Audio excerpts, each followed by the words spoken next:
Here are the horoscopes for the week of the 1st to the 7th of February 2016. This week the theme continues with Mercury and Pluto meeting in Capricorn, possibly the last week as we start to come out of this phase.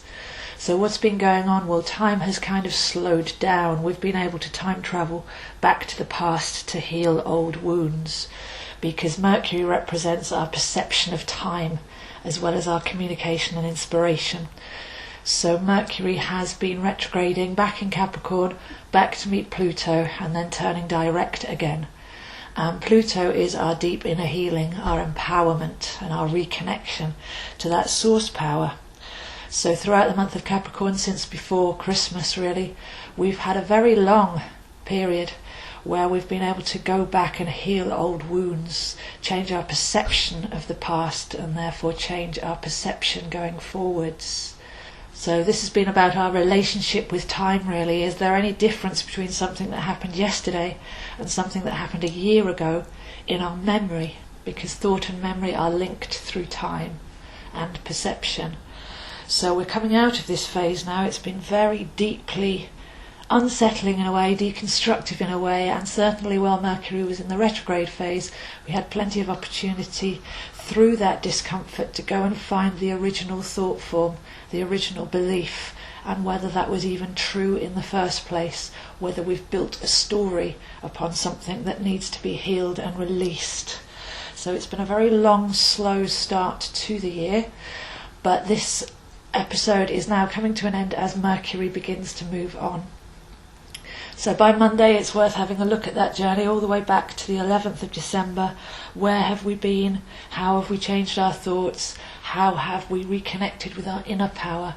And how have we healed ourselves as a result of that connection and that journey? But the journey doesn't quite end there, because by the end of the week we have Venus coming to meet Pluto at the same point. So the way these things tend to unfold is we'll have a long phase where we do all the hard work, and that was the Mercury-Pluto since December, and now Venus will come up to show us the heart worth of that. Our deep values should be ours now, and not those of tradition or ancestry or the system. Our deep heartfelt values should be connected now by the end of the week with our empowerment, so that we feel very heart-centered and ready to actually resound and transmit our true frequency. But before that, on Monday we have the moon meeting with Mars in Scorpio. So this again speaks of alchemy. Scorpio is the deep inner subconscious waters, the magnetic side of ourselves where anything emotional can be repressed, but at certain times a planetary aspect or someone in our lives or a situation can come along and pull something out of us so that we can actually reach the subconscious, just beyond our consciousness.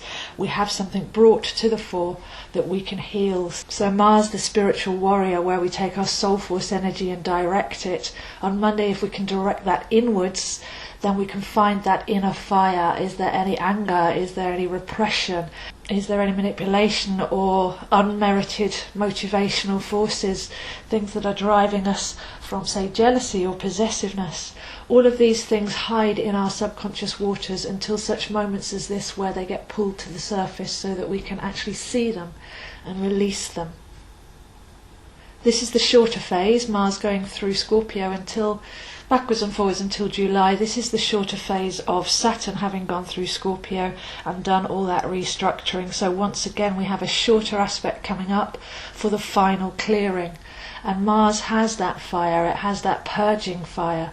So at the beginning of the week, if we can look inwards, if we can turn that spiritual fire inwards and find anything that's out of place, find any anger or jealousy or negative motivation, because it's best to let that come up so that it can be cleared through the purging fire of Mars. This should leave us feeling a lot lighter. We certainly haven't had it easy over the last few years, but this isn't, oh, here we go again. This is once and for all kind of energy.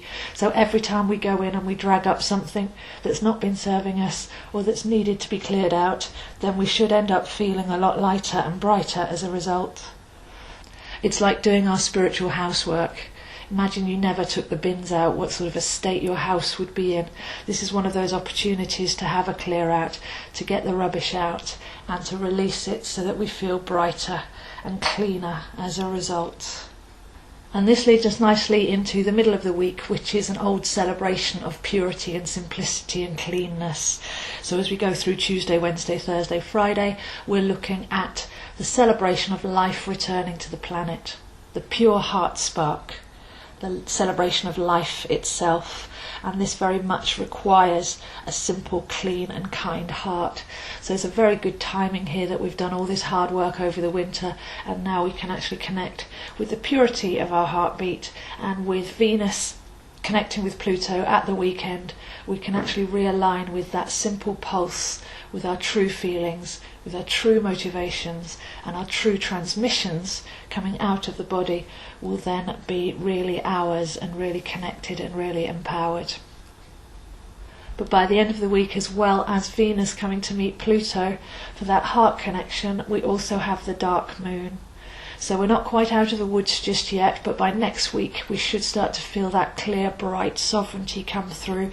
But the dark moon at the weekend may actually be the releasing agent that we require to finally let go of everything that we don't want to take forwards, everything that's served a purpose and that we can let go of with gratitude, so that we step into that levity, that simplicity and that celebration of pure heart-centered life force energy by next week.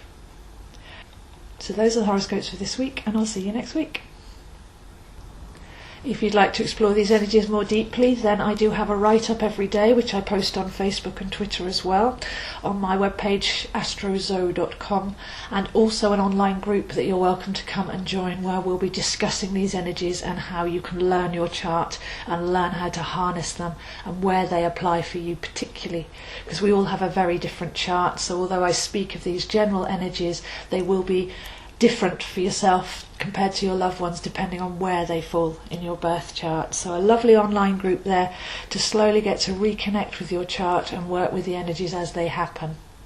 If you'd like to go into more depth, then I'm available for one-to-one readings in person and over Skype.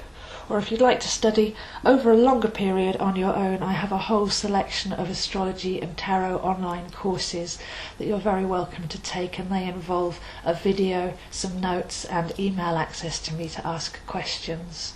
So this is a wonderful month to engage with astrology, to engage with your soul plan, which is your birth chart, and to engage with these energies as they happen so that you can make the most of them.